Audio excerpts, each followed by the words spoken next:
Hello friends, good evening to all of you and welcome to classes. तो कैसे हैं आप सब? आई होप आप लोग बिल्कुल ठीक होंगे। और आज की जो है क्लास में हम डिस्कस करने वाले हैं सामाजिक अध्ययन का जो चैप्टर 11 है, उसको हम डिस्कस करेंगे। और देखिए, कल आपका लगभग आपकी क्लास खत्म हो जाएगी। उसके बाद हम लोग क्या करेंगे, सीरीज को सॉल्व करेंगे। ठीक है? तो जितने बच्चे चैनल पे नए हैं उनसे रिक्वेस्ट है कि फटाफट क्या करिए, वीडियो को अपने दोस्तों के साथ शेयर कर दीजिए और चैनल को सब्सक्राइब कर दीजिए और वीडियो को लाइक कर दीजिए। चलिए ठीक है, फिर अब क्लास को स्टार्ट करते हैं।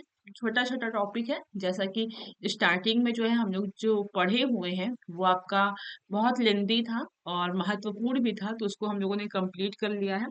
अब आपका बहुत छोटा छोटा टॉपिक है, उसको हम लोग आराम से क्लियर करते हुए चल रहे हैं। ठीक है? तो देखिएगा, इसमें हम पढ़ेंगे भारत अर्थव्यवस्था के समक्ष समक्ष प्रमुख चुनौतियां। ठीक है?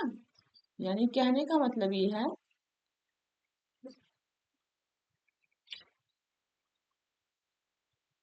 भारत अर्थव्यवस्था के समझ प्रमुख चुनौतियां कौन कौन सी चुनौतियां अर्थव्यवस्था के सामने आई हैं, वो सारी चीजें हम लोग यहाँ पे पढ़ने वाले हैं। ठीक है? तो हमारे देश में आज अनेक समस्याओं से जूझ रहा है, यानी हमारा जो देश है, तो हमारे देश में आज क्या है, बहुत सारी समस्याओं से हमारा देश क्या है जो है वो जूझ रहा है। ठीक? जो भारतीय आर्थिक तंत्र को खोखला कर रही है, जो निम्न है, यानी कहने का मतलब है हमारा जो देश है वो क्या है, बहुत सारी समस्याओं से क्या है, जूझ रहा है। ठीक? जिसके कारण हमारा जो भारत की इकोनॉमी है वो क्या हो रहा है, वो अंदर से क्या हो रहा है, खोखला हो रहा है, यानी कम हो रहा है। ठीक? अब वो जो है, क्या क्या कारण है जो हमारी भारतीय अर्थव्यवस्था इतनी कमजोर हो जा रही है? तो सबसे पहले ये है कि भारत में गरीबी, ठीक, गरीबी के कारण। ठीक है? जनसंख्या इतनी ज्यादा बढ़ रही है, इसके कारण बेरोजगारी है, उसके कारण, और साक्षरता दर इतना कम है, यानी कि पढ़ने लिखने की जो है वो भी इतना कम है, जिसकी वजह से हमारा जो भारतीय अर्थव्यवस्था है उसके सामने ये सारी चुनौतियां हैं। ठीक है?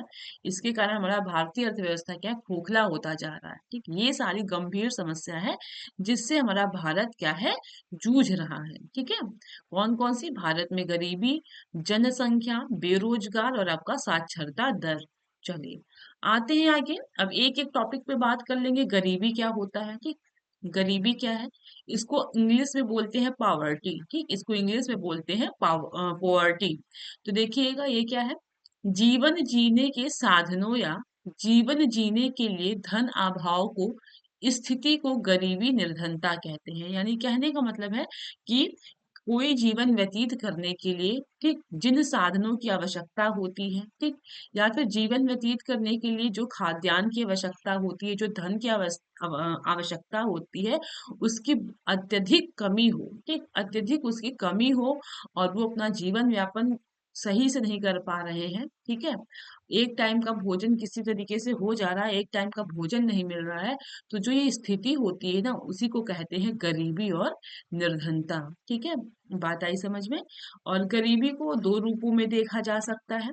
पहला है आपका सापेक्ष गरीबी और दूसरा है आपका निरपेक्ष गरीबी। ठीक, पहला है आपका सापेक्ष गरीबी और दूसरा है आपका निरपेक्ष गरीबी।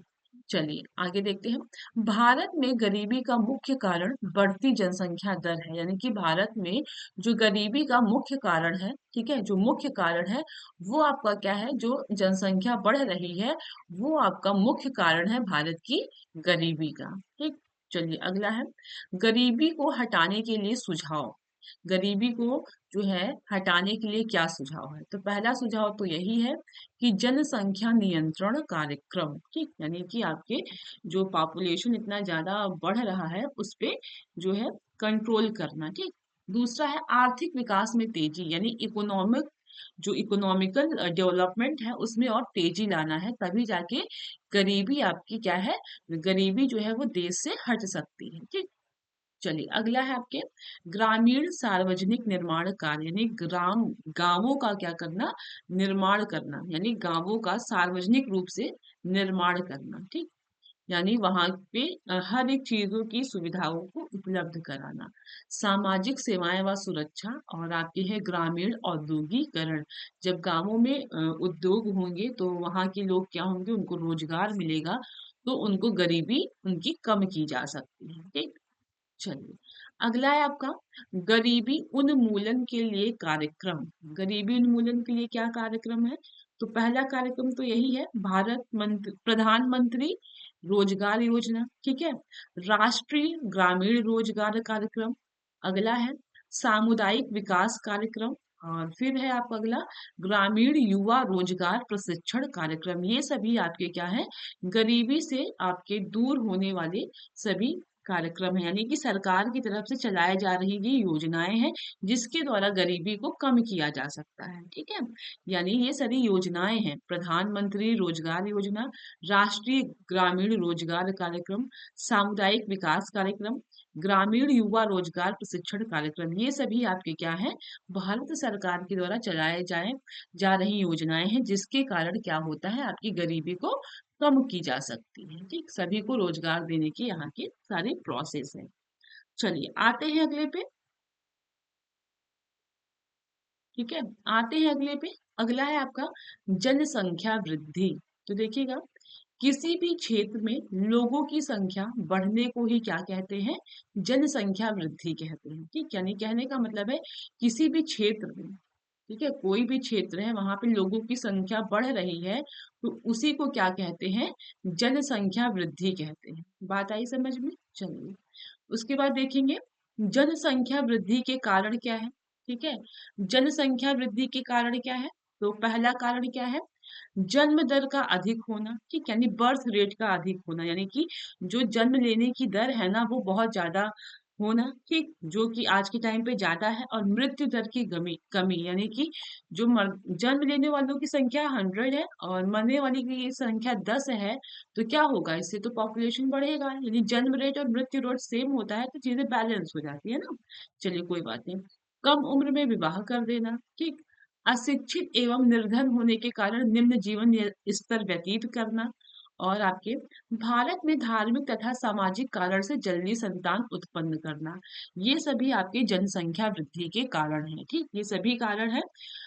तो पहला कारण ये है जनसंख्या वृद्धि का, ये जन्म दर का अधिक होना, मृत्यु दर में कमी, कम उम्र में विवाह कर देना, अशिक्षित एवं निर्धन होने के कारण जो है निम्न जीवन स्तर व्यतीत करना। और जो लास्ट कारण है ये है भारत में धार्मिक तथा सामाजिक कारण से जल्दी संतान उत्पन्न करना। ये सभी आपके जनसंख्या वृद्धि के कारण है। ठीक, चलिए अगला प्रश्न है आपका माथल्स का जनसंख्या सिद्धांत। एग्जाम में पूछता है कि जो माथल्स हैं उनका जनसंख्या सिद्धांत क्या है। ठीक, तो इसको समझिएगा। माथल्स का जनसंख्या अधिक होने का अर्थ है देश में उपलब्ध खाद्य सामग्री की तुलना में जनसंख्या अधिक होने से। यानी माथल्स का कहना ये है कि जनसंख्या अधिक होने का अर्थ ये है कि हमारे देश में जो भी खाद्य सामग्री है इसकी तुलना में लोग अधिक है, इसीलिए ये आपका जनसंख्या जो है बढ़ी हुई है, ये कहने का मतलब है इनका। ठीक है, तो फिर से देख लेते हैं।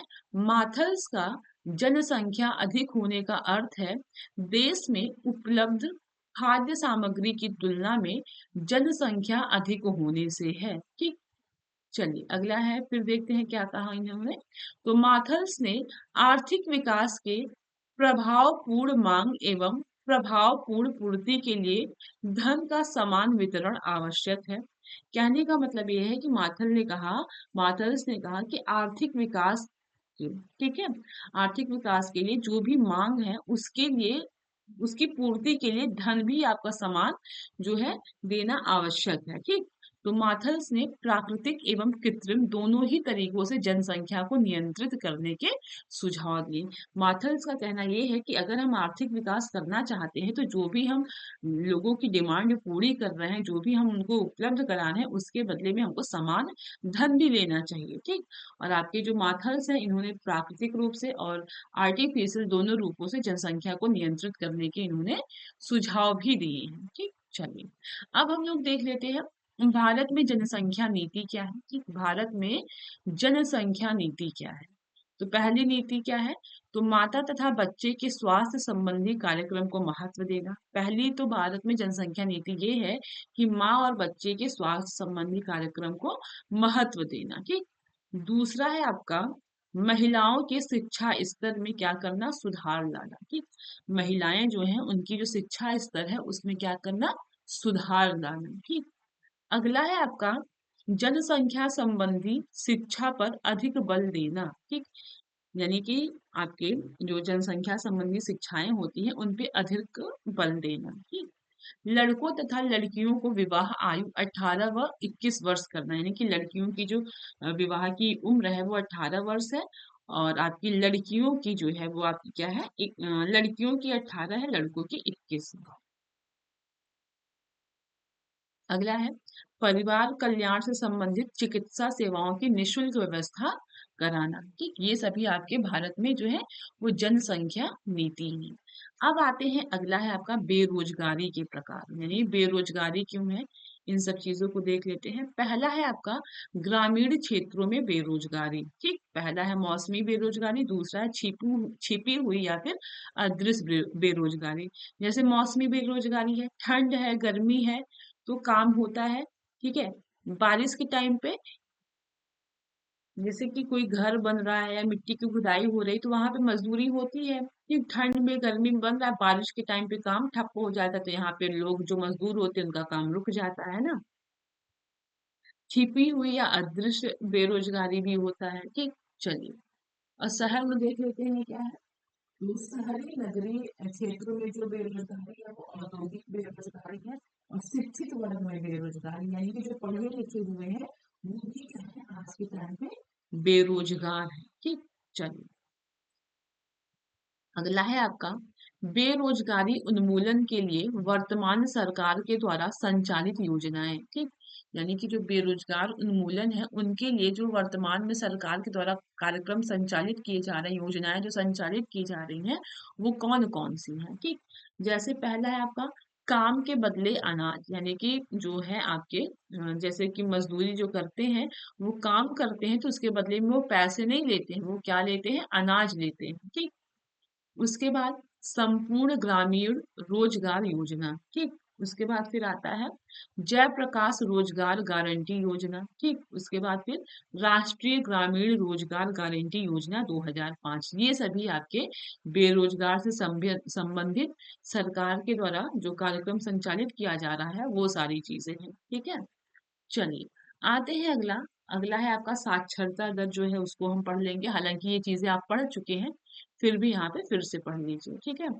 जनगणना 2011 के प्रयोजन के लिए, ठीक है, जनगणना 2011 के प्रयोजन के लिए 7 वर्ष या फिर उससे अधिक आयु का कोई भी व्यक्ति जो किसी भी भाषा में लिख पढ़ सकता है उसे क्या कहा जाता है? साक्षर माना जाता है। यानी कहने का मतलब है 7 वर्ष के बाद कोई भी व्यक्ति जो अच्छे से पढ़ सकता है, लिख सकता है, उसको पढ़ा हुआ नहीं, पढ़ा लिखा माना जाएगा, साक्षर माना जाएगा, ठीक है।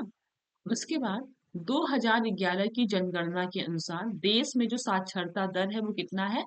70% है, और जिसमें पुरुष की जो साक्षरता दर है वो 80.9% है, और महिलाओं की जो साक्षरता दर है वो 64.6% है, ठीक। आई बात समझ में? तो बहुत छोटा छोटा टॉपिक था आपका।